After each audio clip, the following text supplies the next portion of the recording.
कामिनी भाग 8। नमस्कार मित्रांनो, यामागील सर्व भाग तुम्हाला चॅनलवर पाहायला मिळतील। Good, I like your confidence. तू या नकारात्मक गोष्टीतून सकारात्मक ऊर्जा मिळवली। You are really great. तू जर पुढे शिकलीस तर नक्कीच तुझी प्रगती होईल। तू स्वतःला कमी समजत नाहीस, ही खूप चांगली गोष्ट आहे। अशीच राहा कायम कॉन्फिडंट। 6 महिन्यांनंतर आपण सोबत नसणार याची खात्री आहे मला, पण मित्र म्हणून मी कायम तुझ्या सोबत असेल। काही गरज वाटली तर नक्की सांग। I will be there. Sudhir म्हणाला, नको, यू एन्जॉय युअर लाईफ। मी स्वतः माझी मदत करेन, पण आयुष्यात तुमची मदत घेणार नाही, कारण मैत्री या शब्दाचा अर्थ तुम्हाला माहीत नाही। कामिनी म्हणाली, ओके, जशी तुझी इच्छा। सुधीर म्हणाला, पॉपकॉर्न खायचे असतील तर किचनमध्ये जा आणि खा, मी काही देणार नाही। कामिनी म्हणाली, नकोय मला, काम आहे थोडं, ते करतो आता। सुधीर म्हणाला आणि सोफ्यावर बसून लॅपटॉपवर त्याचं काम करत बसला। उद्या आईबाबांकडे गेल्यावर त्यांच्यासोबत एकदा बोलते। आय नो ते मला समजून घेतील, फक्त पवित्रा वहिनीने कटकट केली नाही म्हणजे मिळवलं। कामिनी मनाशीच पुटपुटली आणि मग गाणं ऐकत बसली। अहो, मी काय म्हणते, उद्या किशोरला काजू कतली घेऊन यायला सांगू। कामिनीला खूप आवडते ना। किती दिवसानंतर उद्या ती माहेरी येणार। चांगलं खाऊ पिऊ घालून नंतरच पाठवणार मी तिला। कामिनीची आई म्हणाली, हो ते तर सांगूच, पण उद्या मस्त पावभाजी बनव गरमागरम। कामिनीला खूप आवडते ना। कामिनीचे बाबा म्हणाले, हो, पवित्राला सांगते तसं ती घरी आल्यावर, मी पण आहेच की मदतीला। कामिनीची आई म्हणाली, सूनबाईला काही सांगू नको, तूच बनव। ती तिच्या आईला सांगेल आणि मग तिची आई तिचे कान भरून देईल, त्यापेक्षा तूच बनव। कामिनीचे बाबा म्हणाले, अहो पण। कामिनीची आई बोलतच होती की कामिनीचे बाबा तिला थांबवत म्हणाले, हे बघ कामिनी, घरी आल्यावर मला किरकिर नकोय। 2 सुखाचे क्षण जगू दे तिला। इतक्या दिवसांनी ती घरी येते, चांगला पाहुणचार झाला पाहिजे तिचा, काही कमी राहायला नको। तुम्ही काही काळजी करू नका, सगळं व्यवस्थित होईल। कामिनीची आई म्हणाली, जावई बापू येणार आहेत ना उद्या? कामिनीच्या बाबांनी विचारलं। नाही, ते कंपनीत जाणार आहेत म्हणे, तिचे सासरे येतील तिला सोडायला। कामिनीची आई म्हणाली, अशोक येणार आहे, चांगलं आहे, लागा मग तयारीला। कामिनीचे बाबा म्हणाले। इकडे कामिनीची निघायची गडबड चालू होती। कामिनी, सगळं सामान घेतलं ना व्यवस्थित? रेश्माने विचारलं। हो ताई। कामिनी म्हणाली, ओके, मी ड्रायव्हर काकांना बॅग नेऊन देते, तू ये खाली तोपर्यंत। रेश्मा म्हणाली आणि तिची बॅग घेऊन रूमच्या बाहेर निघून गेली, पण वाटेत काळी मांजर आडवी यावी तसा सुधीर तिला आडवा झालाच। तिने दुर्लक्ष केलं आणि खाली निघून गेली। सुधीर रूममध्ये आला तेव्हा कामिनीने नवीन ड्रेस घातला आहे त्याच्या लक्षात आलं। तसा तर तो कधीही तिच्याकडे जास्त बघत नव्हता, पण तो ड्रेस त्याला नवीन दिसला म्हणून त्याने तिला विचारलं, कामिनी, हा ड्रेस नवीन दिसतोय, कुठे जातेस का इतक्या सकाळी सकाळी? आई बाबांकडे जाते, 4-5 दिवस राहणार आहे त्यांच्याकडे। कामिनी म्हणाली, ओके, पण असं अचानक? सुधीर म्हणाला, हो, मांडव परतणीसाठी तर घरी केले नाही, तुम्ही कामाचा बहाणा केला म्हणून मग आता तरी जावं म्हटलं आई बाबांना भेटायला। कामिनी म्हणाली, चांगलं आहे, पण काय ग, एकटीच जाते आहेस का? सुधीरने विचारलं। नाही, बाबा येत आहेत सोबत। कामिनी म्हणाली, बरं झालं, मला कोणीही जा म्हटलं नाही, वाचलो मी। सुधीर म्हणाला, एखादं काम त्याला सांगायला पाहिजे जो त्या कामाच्या लायक आहे, हे या घरात सर्वांना माहीत आहे आणि तुमच्याकडून कोणाचीही काही अपेक्षा नाही, म्हणून तुम्हाला कोणीही कल्पना पण दिली नाही। कामिनी म्हणाली, ओके, असं आहे तर बरं झालं सांगितलं, मला माहीत नव्हतं। आज माझे डोळे उघडले। Really you are great. Sudhir म्हणाला, ते तर मी लहानपणापासूनच आहे, पण मी कधी गर्व केला नाही। कामिनी म्हणाली, बरं, उशीर होत नाहीये का तुला, ही गप्पाच मारत बसणार आहेस? सुधीर म्हणाला, नाही नाही, तुमच्यासोबत बोलायला मी रिकामी नाही, मी येते आता। You enjoy your life. Kamini म्हणाली, ते मी करणारच आहे, तू पण आई बाबांकडे जाऊन धमाल कर। Happy journey. सुधीर म्हणाला, त्यावर कामिनी थँक्यू म्हणाली. कामिनी खाली आली आणि तिने आणि बाबांनी पोट भरून नाश्ता केला. मग घरच्यांचा निरोप घेऊन दोघेही कामिनीच्या माहेरी जायला निघाले. इकडे मात्र सुधीर खूप आनंदी झाला. तो मनाशीच पुटपुटला, फायनली ही गेली एकदाची माहेरी. आता मी नताशाला भेटायला जायला मोकळा. आता मला कुठलंच टेन्शन नसेल, असे म्हणून तो कंपनी जाण्यासाठी रेडी झाला. 2 तासांनी कामिनी आणि बाबा कामिनीच्या माहेरी पोचले. कामिनीच्या आई बाबांनी त्यांचे स्वागत केलं आणि पवित्रा दोघांसाठी पाणी घेऊन आली. अशोकराव, प्रवास व्यवस्थित झाला ना? कामिनीच्या बाबांनी विचारलं. जावई बापू आले नाही, काही काम आलं का त्यांना? कामिनीच्या आईने विचारलं. हो आई, अगं ते खूप बिझी असतात. त्यांची इच्छा होती येण्याची, पण कामामुळे यायला जमलं नाही. कामिनी कसंबसं बोल म्हणाली. कामिनीला खोटं बोलायला खूप जड जात होतं. आपल्या नवऱ्याचं आपल्यावर प्रेम नाही, त्याच्या मनात आपल्याबद्दल थोडा पण आदर नाही, हे कटू सत्य पचवायला तिला खूप जड जात होतं. मग ती हे सगळं आई बाबांना कसं सांगू शकली असती? तिला त्यांना दुखवायचं नव्हतं. अगं असू दे, जावई बापू कामाला देव मानतात, असा जावई नशिबानेच मिळतो, कामिनीची आई म्हणाली. विहीनबाई, असं काही नाही, उलट आम्ही नशिबान आहोत की तुमची गुणी लेक आम्हाला सून म्हणून मिळाली, सुधीरचे बाबा म्हणाले. अशोकराव, तुमचं मन खरंच खूप मोठं आहे. माझी मुलगी अंध आहे हे माहीत असून सुद्धा तुम्ही तिला सून बनवून घेतलं. खरंच तुमचे ऋण फेडायला आम्हाला या जन्मीत जमेल की नाही यावर शंकाच आहे, कामिनीचे बाबा म्हणाले. कामिनी, तुझे बाबा खूप उपकाराची भाषा करतायत आजकाल. यांना आठवण करून दे जरा की आम्ही लंगोटी आहोत व्याही असण्याआधी. हा मला आता परका करतो. मी विचार करेन नेक्स्ट टाइम घरी येताना हा असं बोलणार असेल तर, सुधीरचे बाबा म्हणाले. सॉरी, असं काही करू नको बाबा, एकुलता एक लंगोटी यार आहे माझा, कामिनीचे बाबा म्हणाले. तसे दोघेही हसायला लागले. आज बऱ्याच दिवसांनी सगळ्यांनी मनसोक्त गप्पा मारल्या. थोड्या वेळाने पुरुष मंडळींचं जेवण झालं आणि सुधीरचे बाबा परत घरी जायला निघाले. त्यानंतर महिला मंडळ जेवायला बसल्या. बरं झालं बाई कामिनी, तू आलीस. खूप आठवण येत होती आम्हाला तुझी, कामिनीची आई म्हणाली. मला माहीत आहे, मी पण तुम्हाला खूप मिस केलं. तुम्हाला भेटण्याची खूप इच्छा होती, पण आई बाबांना विचारायला थोडी कचरत होती. पण आई बोलल्या बाबांशी आणि त्यांनी दिली परवानगी, कामिनी म्हणाली. चांगलं आहे बाई. सगळे बरे आहेत ना तिकडे? काही त्रास तर वगैरे नाही तुला ना? आईने विचारलं. नाही ग आई, सगळे खूप समजून घेतात, खूप प्रेमळ आहेत, तुमची कमी भासू देत नाहीत, कामिनी म्हणाली. Wow, great. पण काय ग, सुधीरराव तर कधी इकडे फोन पण करत नाहीत. जमतं ना तुमच्या दोघांचं? नाही म्हणजे त्यांची बायको अंध आहे म्हणून त्यांच्या मनात राग तर नाही ना, पवित्रा म्हणाली. नाही ग वहिनी, असं काही नाही. कंपनीचं खूप काम असतं त्यांना, CEO आहेत ना ते, मग खूप जबाबदारी आहे त्यांच्यावर आणि ते कामाला देव मानतात. समोर काम असलं की त्यांना दुसरं काही दिसत नाही, कामिनी म्हणाली. बरोबर, मी आपलं सहजच विचारलं, पवित्रा म्हणाली. आई, पावभाजी मस्त झाली ग, पोट भरून खाल्ली मी आज. तुझ्या हातची पावभाजी खूप मिस केली मी, कामिनी म्हणाली. एकुलती एक लेक आहे माझी, तिची आवड तर जपायलाच हवी. त्यात तू लग्नानंतर पहिल्यांदाच माहेरी आली. खरंच खूप छान वाटलं तुला आनंदात बघून, आई म्हणाली. हो, I am also so happy. आई, मला उद्या तुझ्यासोबत काहीतरी महत्त्वाचं बोलायचं आहे, कामिनी म्हणाली. काय बोलायचं आहे, पवित्राने विचारलं. आहे काहीतरी, उद्या सांगते, कामिनी म्हणाली. तिघींनीही जेवण आटोपलं. त्यानंतर पवित्रा सगळी आवरावर करू लागली आणि कामिनी तिच्या रूममध्ये निघून गेली. इकडे सुधीर भलताच खुश होता. Hello sweetheart, one good news for you, Sudhir म्हणाला. कामिनी माहेरी गेली आहे 5 दिवसांसाठी.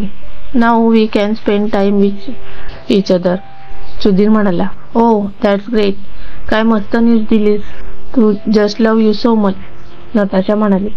सुधीर ही तिला आय लव्ह यू टू म्हणाला. ऐक ना, आपण मस्त डेटवर जाऊ, खूप दिवस झाले त्या कामिनीमुळे कुठे जायला मिळालं नाही, नताशा म्हणाली. हो, बघतो कुठे जायचं, सुधीर म्हणाला. ओके, तू ठरव कुठे जायचं, नताशा म्हणाली. हो, फोन ठेवतो आता, सुधीर म्हणाला. नताशाने बाय म्हणून फोन ठेवला. ती खूप खुश झाली. आज संधी स्वतःहून चालून आली. हीच ती वेळ प्लॅन करून संधी साधण्याची. आता मी या संधीचा फायदा उचलू शकते. मग सुधीर पण माझाच आणि त्याचा पैसा पण माझाच. ती मनाशी पुटपुटली आणि हसली. कामिनी संधी बघून आपल्या बाबांशी बोलायला गेली. बाबा, मला पुढे शिकायचंय. घरी सगळ्यांची इच्छा आहे की मी पुढचं शिक्षण घ्यावं आणि स्वतःच्या पायावर उभे राहावं. आणि मलाही त्यांचं म्हणणं पटतंय. आई बाबा, मला पुढच्या शिक्षणासाठी तुमची परवानगी हवी आहे. कामिनी म्हणाली. अच्छा, चांगला विचार आहे. आम्हाला आवडेल तू पुढचं शिक्षण घेतलं तर. चालेल ना कामिनीची आई? कामिनीचे बाबा म्हणाले. अहो, मला काय प्रॉब्लेम असणार आहे. आजपर्यंत मी तिला कुठल्या गोष्टीसाठी अडवले का? आणि आता तर तिच्या सासरच्या मंडळींची इच्छा आहे तिने पुढे शिकावं. मलाही आवडेल तिने शिकलेलं. कामिनीची आई म्हणाली. झालं तर मग आम्ही करू तुझ्या शिक्षणाचा खर्च. कामिनीचे बाबा म्हणाले. खरंच बाबा? कामिनीने आनंदाने विचारले. हो ग माझी चकुली. बाबा म्हणाले. थँक्यू बाबा. पवित्रा वहिनी बाहेरून सगळं ऐकत होती. तिला खूप राग आला. तिच्या मनात विचार डोकावला. आता ही आंधळी गेलीये ना सासरी, मग कशाला शिकायचं आहे हिला? शिकायची एवढीच इच्छा आहे तर नवऱ्याच्या जीवावर मारायच्या ना उड्या. काही झालं तरी तिच्या शिक्षणाचा खर्च या घरातल्या लोकांनी उचलता कामा नये. पवित्रा तिरस्काराने कामिनीकडे बघू लागली. तेव्हा किशोरला तिच्या चेहऱ्यावरचे हावभाव दिसले. तो फक्त तिच्या बोलण्याची वाट पाहू लागला. इकडे सुधीरची आई आजीला म्हणत होती. आई, मी काय म्हणते, आपण सुधीरला कामिनीच्या माहेरी पाठवायला हवं. तो तिला सोडायला पण गेला नाही. कसं वाटलं असेल त्यांना? तुम्ही बोलून बघता का सुधीर सोबत? अगं, मी काय बोलणार? तो ऐकतो का कोणाचं? आजी म्हणाली. अहो आई, एकदा बोलून बघा ना त्याच्यासोबत. थोडं इमोशनल ब्लॅकमेल करा, त्याने ऐकेल तो बहुतेक. सुधीरची आई म्हणाली. बरं, बघते बोलून, नको काळजी करू. आजी म्हणाली. सुधीरच्या आईला मात्र आता खूप बरं वाटलं. सुधीर, तू मला बोलला होतास ना आपण फिरायला जाणार, but you are busy. Natasha म्हणाली. Extremely sorry dear. खूप मीटिंग आहेत आणि तुला माहितीये my work is my first priority.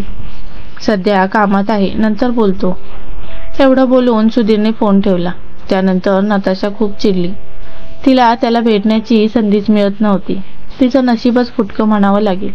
काही ना काही कारणाने सुधीर तिला टाळत होता. नताशाला हातातून सगळं सुटत चाललंय असं वाटू लागलं. कारण सुधीर जरी कामिनीला 6 महिन्यांनी घटस्फोट देण्याच्या विचारात असला तरी 1.5 वर्षांपर्यंत घटस्फोट मिळणं शक्य होणार नव्हतं. त्यामुळे नताशाचे सुधीरच्या आयुष्यात टिकून राहण्याचे चान्सेस फार कमी होते. तिकडे कामिनीने संध्याकाळी सुधीरच्या बाबांना फोन केला. तिला पुढील शिक्षण पूर्ण करण्याची परवानगी मिळाली आहे हे तिला बाबांना सांगायचं होतं. ती म्हणाली, आई बाबांनी मला परवानगी दिली BA साठी. त्यांना काहीच प्रॉब्लेम नाही मी शिक्षण पूर्ण केलं तर. अरे वा, मस्त, छान निर्णय घेतला. आता लवकरात लवकर अंमलात आणूया. बाबा म्हणाले. हो बाबा, तुम्ही याल का माझ्यासोबत ॲडमिशन करायला? तसे बाबा तर येणार आहेत, पण तुम्ही आलात तर खूप छान वाटेल मला. कामिनी म्हणाली. हो, येईन ना. तू फक्त कधी जायचं सांग. बाबा म्हणाले. हो, बाबांना विचारून सांगते. कामिनी म्हणाली. कामिनीने बाबांना गुड नाईट बोलून फोन ठेवला आणि ती बेडवर आडवी झाली. आज ती खूप खुश होती.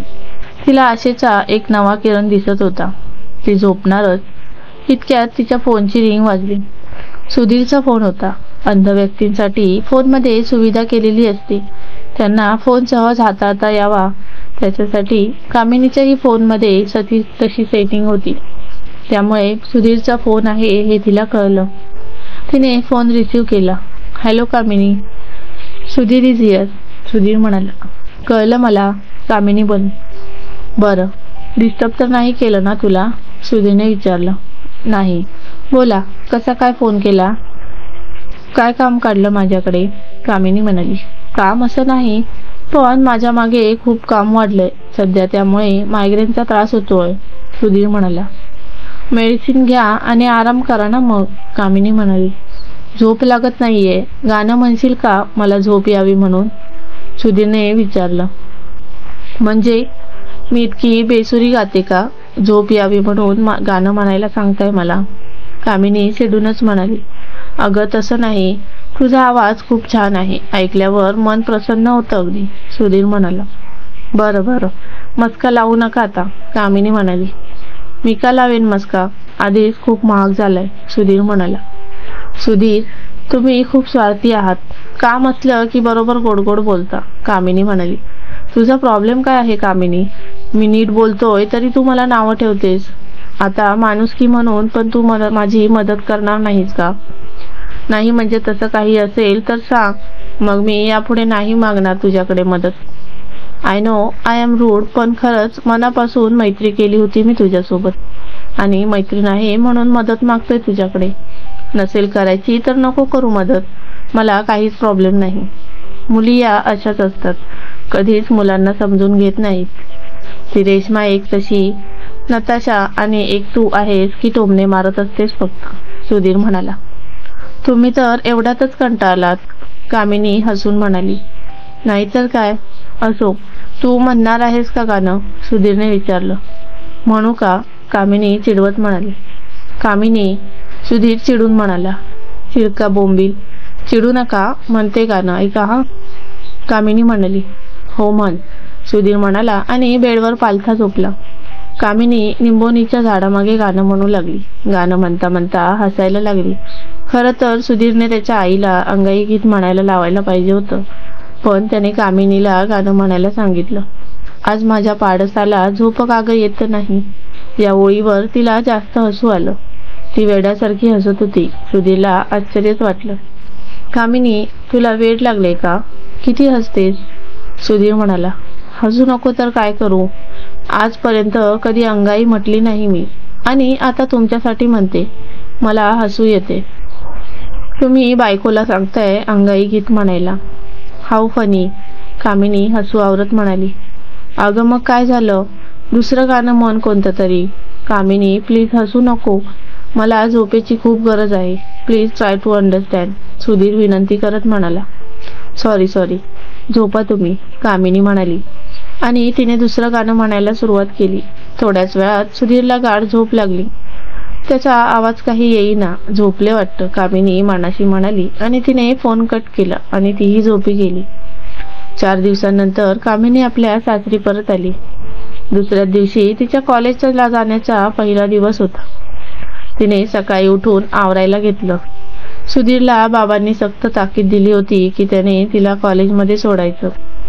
त्यामुळे तोही झोपेतून उठून बसला आणि त्याने नेहमीप्रमाणे हातात मोबाईल घेतला. लोकांची सकाळ स्वतःचा चेहरा आरशात बघून होते आणि सुधीरची मोबाईल बघून व्हायची. कामिनी आंघोळ करून बाहेर आली आणि केस पुसू लागली. सुधीरचं लक्ष तिच्याकडे गेलं आणि तो तिला बघतच राहिला. त्याने कधीही तिच्याकडे नीट लक्ष देऊन बघितलं नव्हतं, पण आज ती खूप सुंदर दिसत होती. गोरापान चेहरा, कमनीय बांधा, नाजूक गुलाबी ओठ आणि तिने घातलेला लाल रंगाचा सलवार कमीज, त्यामुळे ती खूप आकर्षित दिसत होती. असं वाटत होतं तिलाच बघत राहावं. तिचं स्माईल करत केस पुसणे त्याला आकर्षित करत होतं. ब्युटिफुल, त्याच्या तोंडून शब्द निघाले. त्याचा आवाज कामिनीला ऐकू आला आणि ती दचकली. हे आता मला बोलले का, तिला प्रश्न पडला. नाही नाही, मला कसे म्हणतील, ते थोडी ना मला बायको म्हणतात, मलाच बास झाला असेल, ती मनातल्या मनात स्वतःला समजावत म्हणाली. सुधीर तिच्या समोर येऊन उभा राहिला आणि म्हणाला, Kamini, I said you are looking beautiful. तिला परत आवाज ऐकू आला. तिला वाटलं भास झाला असेल. ती स्वतःला समजावत म्हणाली, कामिनी, तू पागल झालीये. सुधीर कशाला असं बोलतील, तुला भास होतोय. नाही, ते असं बोलूच शकत नाही. तू प्रेमात वेडी झालीये. Just control yourself. आवर लवकर, आज कॉलेजचा पहिला दिवस आहे, उशीर व्हायला नको. तिला असं गोंधळलेलं बघून सुधीरला हसायला आलं. तो तिचा हात हातात घेऊन म्हणाला, अगं काही भास वगैरे नाही, मीच बोललो. सुंदर दिसतेस तू आज. तुम्ही खरंच बोलले? बरे आहात ना तुम्ही, कामिनी गोंधळून म्हणाली. Yes, I am fine. कौतुक करायला मी मागे पुढे बघत नाही. खरंच या ड्रेसमध्ये तू खूप सुंदर दिसतेस, सुधीर म्हणाला. सुधीरच्या बोलण्याचं तिला आश्चर्य वाटलं. एवढा कसा गोड गोड बोलतो होता तो. दाल में कुछ काला है, ती मनातच बोलली. आता कसला विचार करते? सुधीरने विचारलं. काही नाही, मला काहीतरी गडबड वाटते. तुम्ही एवढे कसं काय गोड बोलताय माझ्यासोबत? काही काम असेल तुमचं माझ्याकडे? कामिनी म्हणाली. संशयाचा किडा घुसलाच का डोक्यात? तेच म्हटलं, बोलली कशी नाही अजून? सुंदर मुलीला सुंदर नको म्हणू तर काय बंदर म्हणू का? तुझी इच्छा असेल तर म्हणतो बंदर, सुधीर म्हणाला. सुधीर, तुम्ही जास्त बोलू नका, कामिनी म्हणाली. बरं, राहू दे मग, मी फ्रेश होतो.